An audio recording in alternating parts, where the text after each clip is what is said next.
Good. Welcome to Powerssquared Raw and Real, number 29, and we're going to be discussing the mythology, or the mythologies associated with education here in the United States, and this is number 2. So we talked a little bit last week, and we're going to try and finish up some of our thoughts about that this week. And so this is M.A. Powers.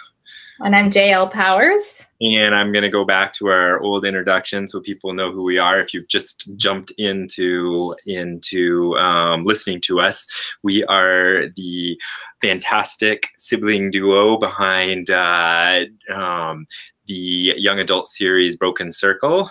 And we also are the creators of Powerssquared.com.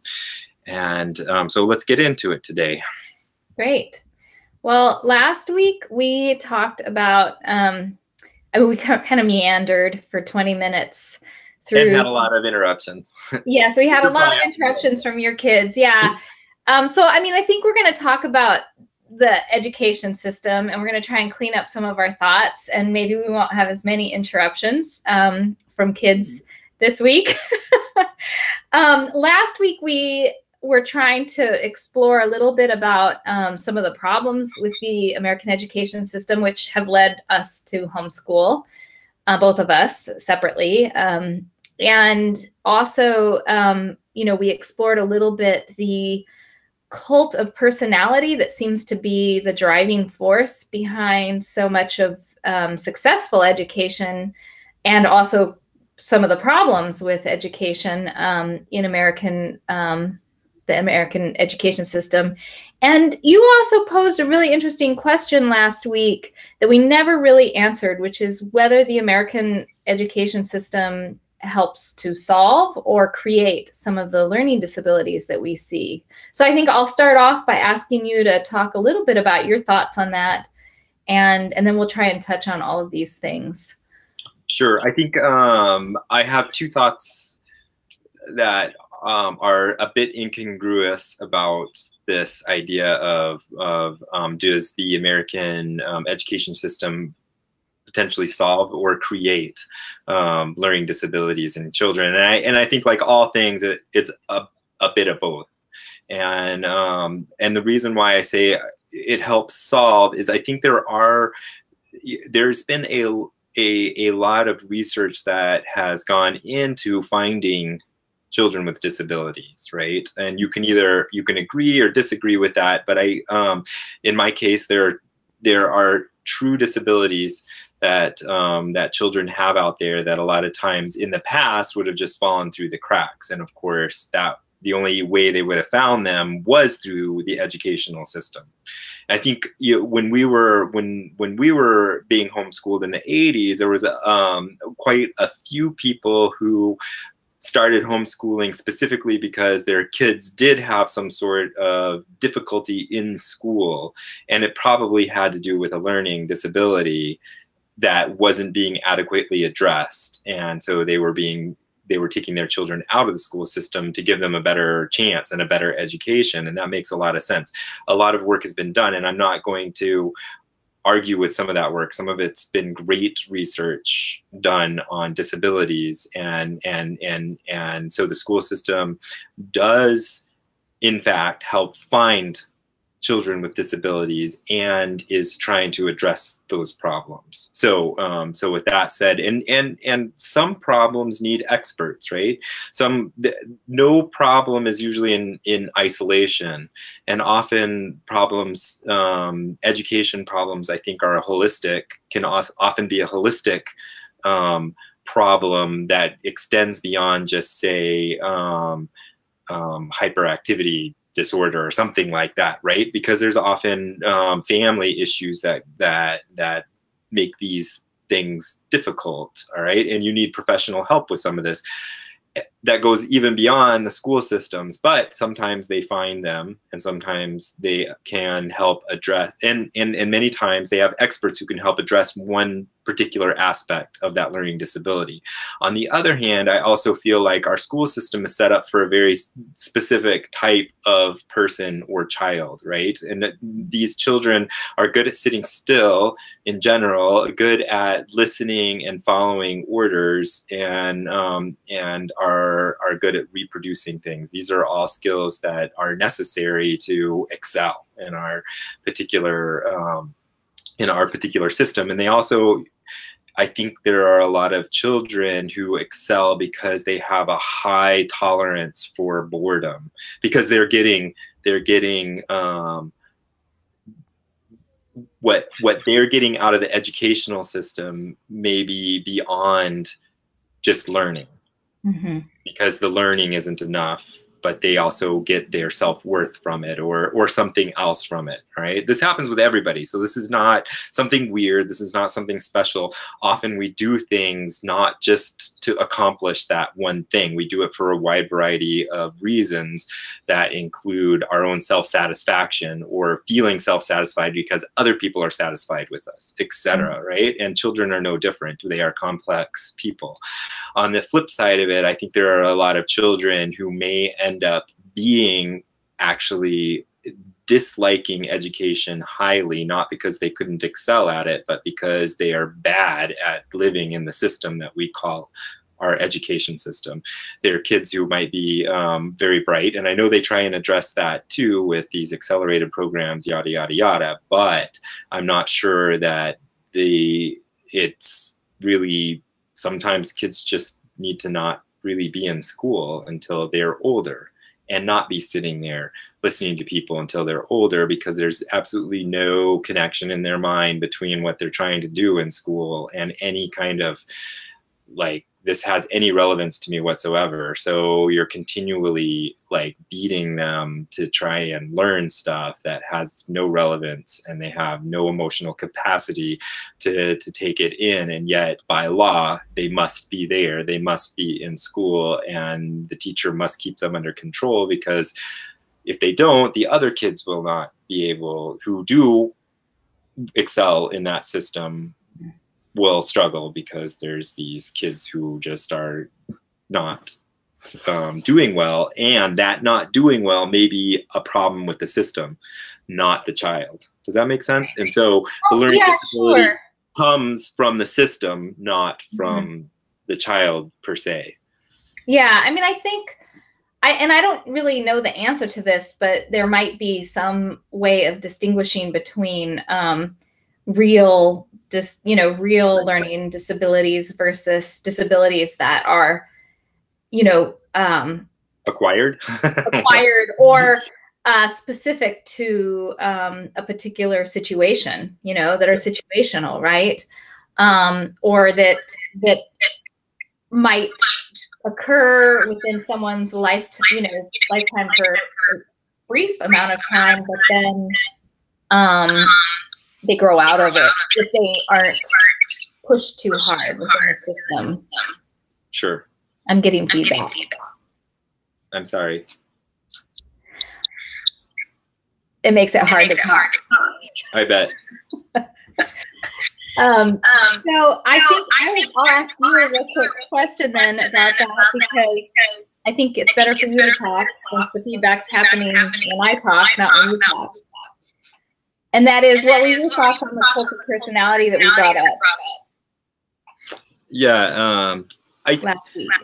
I think, so last week we talked about how if you can get into these situations where, especially, I mean, this could be where you have kids, and this all ages, right, all the way up through college, where they have no real anchors and no real desire to learn a particular subject, and the teacher knows it, they know it, everybody knows it, and so often you know it, but you don't want to admit it. So subconsciously, you're basically trying to get people to learn a subject or learn something because they like you, right? And so you're setting up this situation where you're a slave to how they perceive you, if you're the teacher and you're trying to get them to do what you want because they're enamored with you. So you're setting up this cult of personality to get people to do things that they really don't care about and they really don't want to do. I don't know what to say about that beyond that. I think this happens a lot, and I think it's and it really hadn't occurred to me too much, but I also know that this is we want to be around people that we like. We want to be around people who are energetic. We want to be around people who energize us and make us excited about a subject. And that's not a bad thing. I think it gets difficult though when it becomes your only mode or primary mode of motivating other people to educate beyond beyond like, I want to learn. This is something that I need myself, because self-motivation will get you so much further than always having to be pumped up at class, right? Every time you come up. Even. It is, and it's a drain on the and it's a drain on the teacher, because they always have to feel like they have to be like, you know, they're wired, and that's not a problem in some ways if you really are excited about your subject all the time. But we have bad days, right? And after years of trying to get new kids every time to love a subject because they love you, that I could imagine that would be ultimately draining, and make you want to do something else. Yeah. You know, I was reminded while we were talking about this about the rateyourprofessors.com. Sure. Are you familiar with that? Yes. Yeah. Yes. And I would imagine there's a version for teachers too, like in the K through 12 system, but maybe not. But it even goes down to rating a teacher's hotness. Because sure, I know. So relevant to how well you're going to learn in a class. Right. And that it feels like that feeds into this idea of,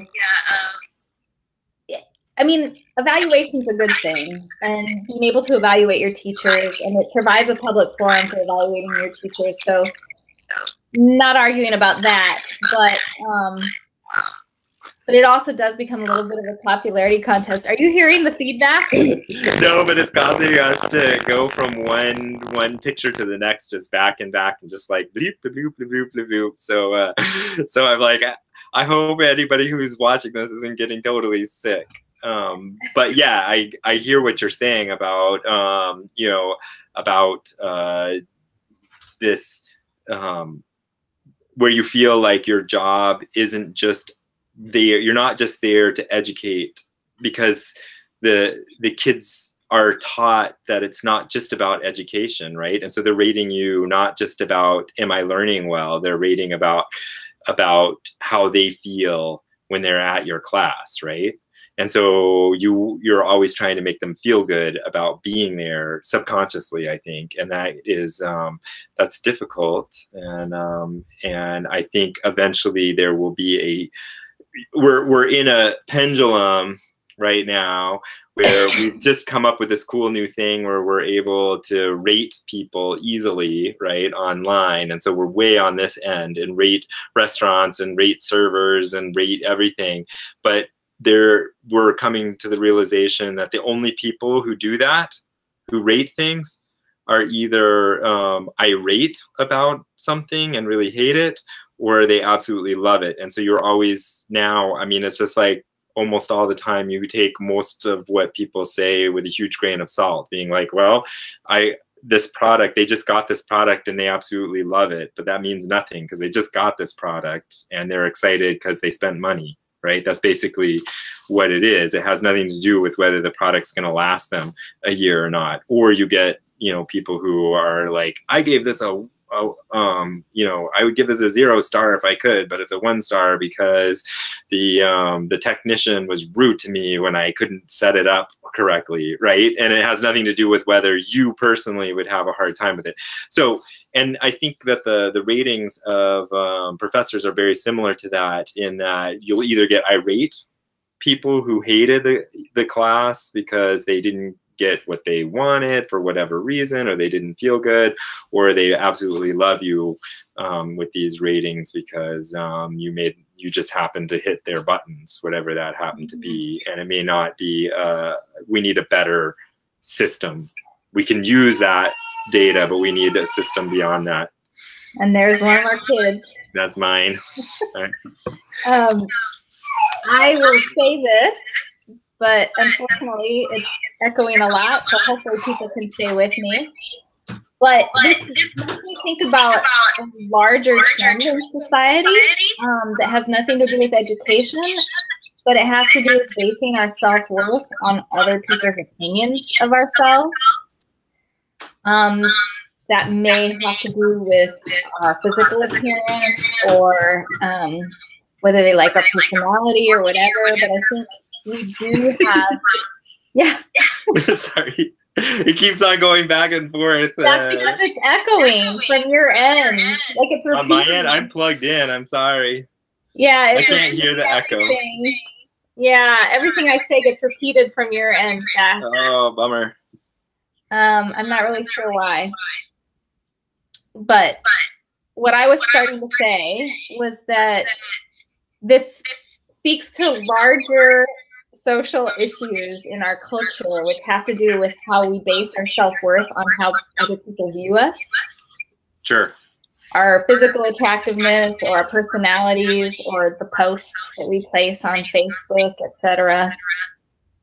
And I think it's just a larger problem in society. Sure. Well, I think we'll stop there because of the technical issues. And just for those of you, I have a possible teaser right behind my shoulder here, my right shoulder. And that is, we might be discussing this, and you are here. All right, we'll talk to you guys later. Next week. Bye.